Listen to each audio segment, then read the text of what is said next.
짠아! 욜로족에서 재테크족이 된 27살 김전부입니다. 제가 저번 영상에서 여러분 저 자취합니다 이러면서 랜선 집들이를 했잖아요. 이번엔 저의 첫 자취에 대한 Q&A 시간을 한번 가져보겠습니다. 바로 시작할게요.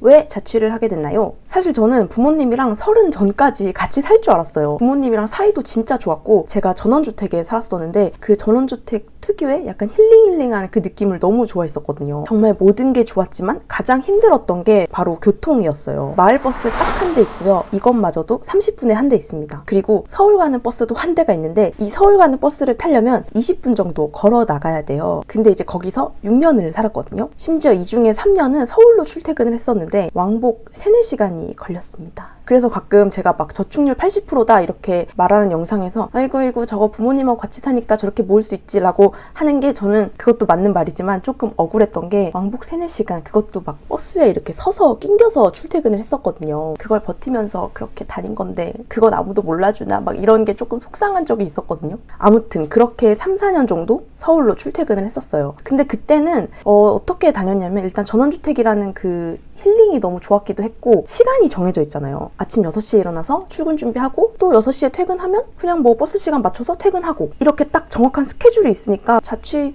5, 60만 원 너무 아깝다 이러면서 그냥 다녔던 것 같은데 제가 올해 6월부터 이제 퇴사를 하고 프리랜서로 살고 있잖아요. 근데 프리랜서의 교통은 조금 다르더라고요. 정해진 스케줄이 없고 웬만한 미팅도 다 서울에서 하다 보니까 서울 가는 버스가 딱 한 대 있다는 게 너무 큰 고통인 거예요. 그래도 한 4개월 정도 버티다가 와 이건 진짜 안 되겠다 싶어가지고 자취를 하게 됐습니다. 교통이 제일 중요했고 그 다음에 이제 저만의 좀 독립된 공간이 필요하다는 판단을 했어요. 제가 살고 있는 곳이 관리비가 평균 10만 원 그리고 대출 이자가 한 10만 원 고정 지출이 한 20만 원 정도 생기는 건데 이 20만 원을 내더라도 내가 교통에 대한 스트레스를 좀 줄고 그동안 좀 생산적인 일을 한다면 이 20만 원 충분히 벌 수 있겠다라는 확신이 있어서 자취를 결정하게 됐습니다. 자취 어디서 해요? 용인에서 합니다. 심지어 본가랑 차로 20분밖에 안 걸려요. 근데 대중교통을 이용하면 한 45분 정도 걸립니다. 얼마나 교통이 안 좋은지 감이 오시나요? 차로 20분밖에 안 걸리는 곳에서 왜 자취를 해요? 라는 질문도 있었는데 완전 달라요. 그러니까 여기는 강남 가는 버스가 진짜 많고 서울 다른 곳 가는 버스도 진짜 많거든요. 그리고 강남까지 버스로 30분밖에 안 걸려요. 그리고 저는 서울에서 자취를 하기엔 뭐 친구, 부모님, 남자친구 다 이 근처에 있기 때문에 딱히 서울까지는 생각을 안 했고 여기가 저한테 딱 적합하다는 판단이 있었습니다. 월세가 아닌 전세로 구한 이유가 있나요? 저는 처음에 월세만 알아봤었어요. 전세는 절대 안 산다 라고 생각했었거든요. 왜냐면 전세로 돈을 묶어버리면 그 돈으로 뭐 투자를 할 수가 없잖아요. 근데 아무리 계산기를 두들겨 봐도 월세가 너무 비싼 거예요. 여기가 보증금 500에서 1000 정도 되고 그 다음에 월세는 한 5, 60 정도 하거든요. 근데 전세로 하면 대출이자 10만 원 정도만 내면 되는 상황이었어요. 그래서 내 돈 최대한 조금 묶고 전세가 낫겠다라는 판단이 들어서 전세로 구했습니다. 그리고 요즘 부동산 시장이 너무 이제 막 하늘을 치솟으니까 뭐 5천만 원으로 어디 비빌 수도 없겠다라는 생각이 들어서 차라리 내가 이 공간에서 내 스스로를 좀 더 업그레이드해서 현금 흐름을 더 크게 만들자 뭐 이런 생각으로 전세로 구했습니다. 전세난에 어떻게 전세를 구했어요? 저는 운이 좀 좋았던 것도 있는데 매일같이 제가 가고 싶은 그 지역의 매물들을 검색을 했어요. 뭐 오피스텔이나 원룸, 빌라 다 알아봤었거든요. 근데 저는 직방이나 다방 같은 곳은 거의 안 보고 네이버 매물이나 아니면 호갱노노 뭐 이런 쪽만 봤습니다. 진짜 좋은 물건들은 직방, 다방 같은 플랫폼에 올라오기 전에 거래가 된다고 생각을 했어요. 그래서 제가 들어가고 싶은 그 지역 부동산에 미리 전화를 해놔서 그 오피스텔 나오면 꼭 저한테 먼저 연락해주세요 라는 식으로 제 번호를 주면 됩니다. 그리고 전 처음에는 뭐 빌라, 원룸 이런 것도 다 알아봤었는데 뭐 세탁기, 냉장고 이런 것들을 사기가 좀 부담스럽더라고요. 그래서 풀옵션 오피스텔만 알아봤습니다. 그래서 딱 3군데 오피스텔을 추려서 그 근처 임장도 가보고 부동산에 가서 이제 월세로 나온 물건들은 직접 방을 보기도 했었어요. 그러면서 이제 매일 네이버 부동산 이렇게 보다가 어느 날 딱 여기 전세가 뜬 거예요. 딱 한 개. 그래서 이제 바로 전화를 했죠. 그리고 바로 약속을 잡고 이제 방을 보러 갔는데 알고 보니까 그거 매물 올린 날에 10명한테 전화가 온 거예요. 1시간 만에. 그래서 매물 올린 지 1시간도 안 돼서 바로 내리셨다고 하더라고요. 그러니까 진짜 운이 좋았죠. 아무리 메일 검색해도 그 1시간 안에 제가 그걸 못 봤으면 전화를 못 드렸을 텐데. 그러니까 좋은 집 구하려면 무조건 발빠르게 움직이는 게 답입니다. 그리고 제가 집 보러 온 날 제 뒤로 2명이 더 줄을 서 있었어요. 같은 집 보겠다고. 그래서 제가 그때 느낀 게 이거 제대로 어필 안 하면 뺏기겠다라는 생각이 들어서 뒤에 막 줄 서 있는데도 그 사장님한테 사장님 그래서 지금 계약금 얼마 필요한 상황이고 뭐 이사는 언제고 뭐 이런 걸 계속 막 물어보면서 어필을 했어요. 제가 첫 번째로 전화한 사람이니까 꼭 저한테 먼저 연락 주셔야 돼요. 뭐 이런 식으로. 근데 이제 전에 여기 살던 세입자가 1년을 다 안 채우고 나가는 상황이어서 그 잔금 처리 상황이 조금 복잡했어요. 그래서 이거는 뭐 내 집이 아닌가 보다 이러면서 이제 반 포기 상태였는데 다음날 바로 전화가 왔습니다. 학생이 너무 절박해 보여서 학생한테 먼저 전화해요 이러면서. 그래서 바로 계약이 성사가 됐죠.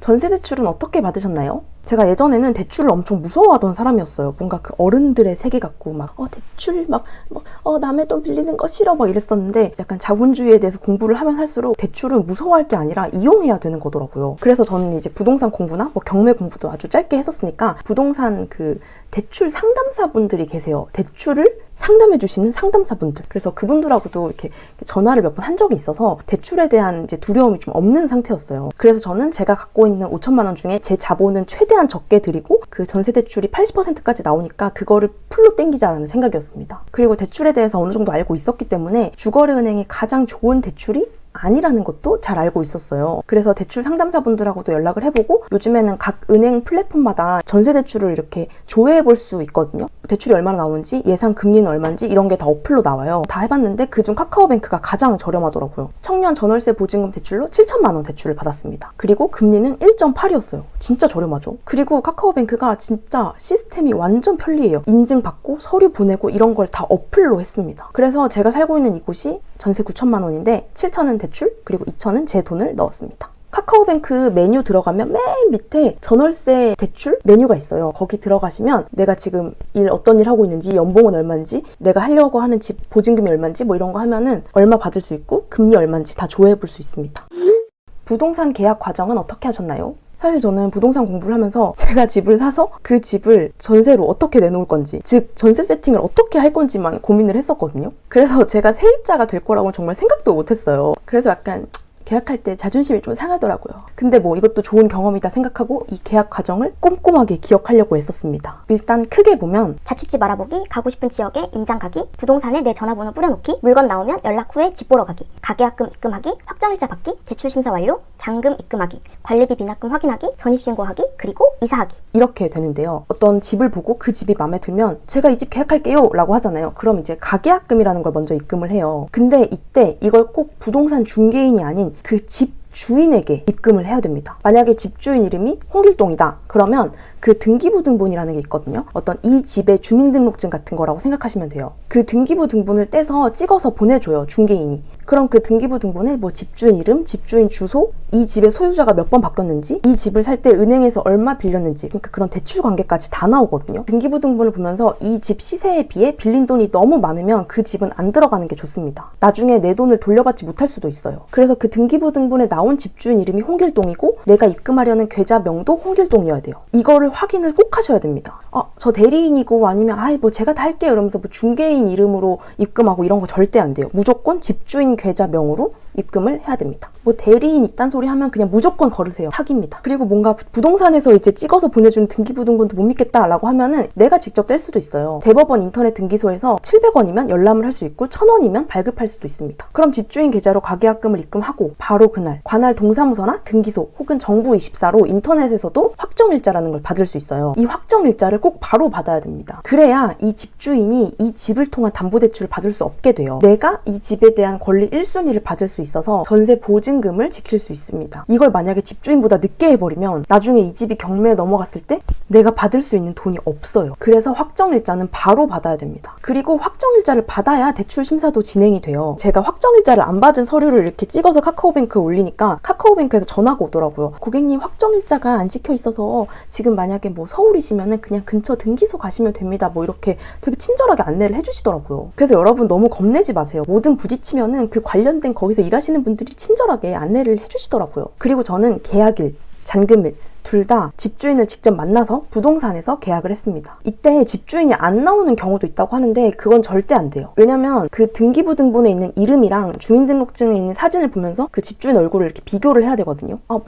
아니에요 이러면 안 되는 게 몇 천이 들어가는 건데 내 돈 들어가는 거잖아요. 여러분 확실하게 행동해야 됩니다. 그리고 계약서에 별도로 전세 임대차 계약 후 집 근저당 설정 안 하겠다는 문구도 넣는 게 좋아요. 저는 등기부상 근저당 채권 최고액 얼마를 현 상태로 유지한다 이렇게 써놨었어요. 저 같은 경우는 이 집 매매가의 15% 정도 하는 금액이어서 이 정도면 안전하다고 할 수 있습니다. 그리고 관리비 미납금도 싹 확인을 해서 제가 이사 오기 전에 사용했던 그 관리비는 무조건 전세입자에게 받아내야 돼요. 전세입자 번호나 이런 거는 그 중개인분이 다 알고 계시니까 그분에게 연락을 해서 다 받으면 됩니다. 원래 근데 이런 거는 다 중개인이 해줘야 되는데 만약 안 해준다 하면 미리 먼저 요구를 해야 돼요. 그리고 집을 같이 볼 때 뭐가 손상됐고 이런 거는 그때그때 다 수리를 해달라고 바로 말을 해야 되고요. 집에 뭐 찍혀 있고 뭐 벽지가 좀 손상돼 있고 뭐 이런 것들은 꼼꼼하게 다 미리 찍어놔야 돼요. 왜냐면 나중에 이걸 제가 했다고 생각해서 돈 내놔라 이렇게 할 수도 있거든요. 그래서 시간이 다 보이게끔 그런 것까지 다 이제 캡처를 해가지고 미리 증거를 남겨놔야 됩니다. 그리고 집 계약이 끝나도 이 집에 살면서 3개월에 한 번씩 등기부등본을 떼보는 게 좋다고 해요.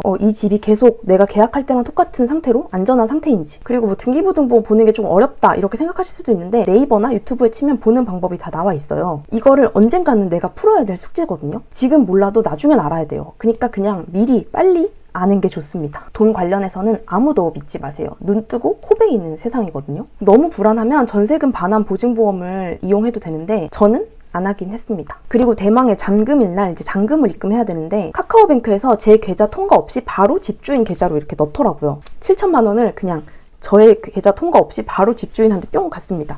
약간 좀 사이버 머니 같기도 하더라고요. 아무튼 저는 잔금 입금하자마자 바로 행정복지센터로 가서 전입신고를 했습니다. 이게 인터넷에서 해도 되는데 그냥 약간 기분 느끼고 싶어서 직접 가서 했어요. 그래서 이제 등본을 떼면 제 이름만 나옵니다. 원래는 아빠, 엄마, 저 이렇게 나왔었는데 이제 진정한 무주택 세대주가 됐다는 거죠. 이제 청약 오지게 넣을 겁니다. 뭐 그래봤자 점수 완전 미달이지만. 전세 알아보면서 가장 힘들었던 점이 있나요? 저는 제가 원하는 집의 그 지역과 컨디션이 아주 명확했기 때문에 저 집이 안 나오면 그냥 자취 안 하지 뭐 이런 마음이었어요. 그래서 뭐 딱히 뭐 엄청 힘들거나 이런 건 없었고요. 다만 뭐 내 집 마련이 아니라 전세에 내 돈이 묶인다는 게 굉장히 좀 마음이 아팠습니다. 사실 이 오피스텔을 매매할까? 약간 이런 생각도 했었어요. 여기가 한 1억 5천 정도 하는데 1년만 내가 살고 나머지는 월세로 돌릴까? 이 생각을 했었거든요. 근데 이제 오피스텔은 감가상각 때문에 분양이나 일반 매매로 사는 거 아니다 라고 배워가지고 내년에는 이제 경매를 한번 노려보려고 합니다. 방을 결정할 때 주의해야 할 점이 있나요? 사실 저는 진짜 내 집을 살 때는 엄청 꼼꼼하게 봐야 될 게 많다고 생각하는데 뭐 전세나 월세는 굳이 그렇게까지 봐야 되나 싶어요. 어차피 내 집 아니니까. 내 집 마련이다 라고 하면 나만 좋은 게 아니라 남들도 좋아할 만한 집을 골라야 되는 것 같고 그냥 뭐 전세나 월세는 나만 좋은 것으로 하면 된다는 게 제 생각입니다. 뭐 역세권, 초등학교 있는지, 커뮤니티 시설이 좋은지, 근처에 호재가 있는지 뭐 이런 거는 진짜 내 집 마련할 때는 철저하게 따져야 하는 것들인데 여긴 그냥 내가 잠깐 살 곳이니까 제가 정한 몇 가지 기준만 통과하면 되는 것 같아요. 저는 교통이 우선순위였으니까 주변 교통이 얼마나 좋은지를 확인을 했던 거고 또 제가 걷는 걸 진짜 좋아해요. 하루에 10,000보를 채워야 이제 캐시워크 100원 받을 수 있으니까 10,000보를 꼭 걸어야 돼서 주변에 산책로가 있는지 이것도 확인을 했습니다. 이거는 사람마다 다 다른 것 같아요. 만약에 나는 뭐 힐링이 중요하다라고 한다면 이 주변 시설이 내 힐링 포인트와 맞는지 확인을 해야겠죠. 뭐 남향, 수압 뭐 이런 거 너무 당연한 거니까 패스하고 저는 보안이 좀 철저한 곳으로 결정했던 것도 있어요. 제가 겁이 많아요. 그래서 혼자 사니까 그런 게 조금 겁나서 보안이 철저한 곳으로 결정을 했습니다. 아까도 말했듯이 집을 처음에 볼 때 하자 있는지 그런 거 무조건 체크를 해서 집주인에게 고쳐달라고 말을 해야 돼요. 뭐 벽지, 수압, 세탁기 잘 돌아가는지 뭐 이런 것들. 자취하면서 느낀 장단점이 있나요? 장점은 일단 독립된 내 공간이 있다는 게 너무너무 좋아요. 뭔가 내 삶에 대한 책임감도 진짜 훨씬 크게 자리 잡는 것 같아요. 제 최애 문장이 덜 쓰고 더 벌자거든요. 근데 그게 좀 더 확고해지는 공간이랄까? 단점은 당연히 먹고 사는 게 다 돈이라는 겁니다. 제가 하루에 물 2리터를 기본으로 마시거든요. 근데 이제 여기 오니까 물도 돈인 거예요. 그래서 막 물을 아껴 마시고 있더라고요, 제가. 그래서 이건 좀 아니지 않나? 이거는 건강에 그렇게 좋은 게 아니지 않나? 싶어가지고 많이들 추천해 주셨던 브리타 정수기를 최근에 샀습니다. 그리고 휴지가 진짜 생각지도 못한 지출이었어요. 그래서 최대한 5칸 아래로 쓰려고 노력하고 있습니다. 그리고 이제 밖에 나가서 뭐 음식점 같은 데서 나물이나 막 집에서 해먹기 좀 어려운 그런 반찬들 있잖아요. 그러면은 그런 걸 미친 듯이 먹어요. 양배추다 이러면서 약간 집에서 먹기 힘든 그런 건강식들 좀 잘 챙겨 먹게 됐다는 거? 근데 저는 자취도 잘할 거라는 그런 확신이 있어요. 뭐 자취 시작하고 나서 배달 음식 시켜 먹은 적 지금 단 한 번도 없고 앞으로도 뭐 딱히 시켜 먹을 일은 없을 것 같거든요. 저답게 자취도 덜 쓰고 더 버는 뭐 그런 생활을 하지 않을까 싶습니다. 앞으로의 계획은 어떻게 되나요? 여길 온 이유도 그렇고 교통이 정말 편해졌거든요. 그래서 그 세이브된 시간을 생산적으로 활용하는 게 제 목표입니다. 책도 많이 읽고 좋은 사람들도 많이 만나고 결과적으로는 제 수요를 높일 거예요. 수요와 공급의 법칙 아시죠? 나라는 공급은 이 세상에 딱 하나뿐이니까 저를 수요하려는 사람들이 많게끔 저를 업그레이드 시킬 겁니다. 그리고 또 하고 싶은 일을 오래오래 하기 위해서는 결국 건강해야 되잖아요. 그래서 건강식도 잘 챙겨 먹으려고 하고 있어요. 자취생 브이로그도 계획 중이니까요. 김짬보의 자취 라이프 많이 기대해 주시길 바랍니다. 그럼 오늘도 여러분의 행복한 재테크, 행복한 짠테크를 진심으로 응원할게요. 짠러뷰 김짬보!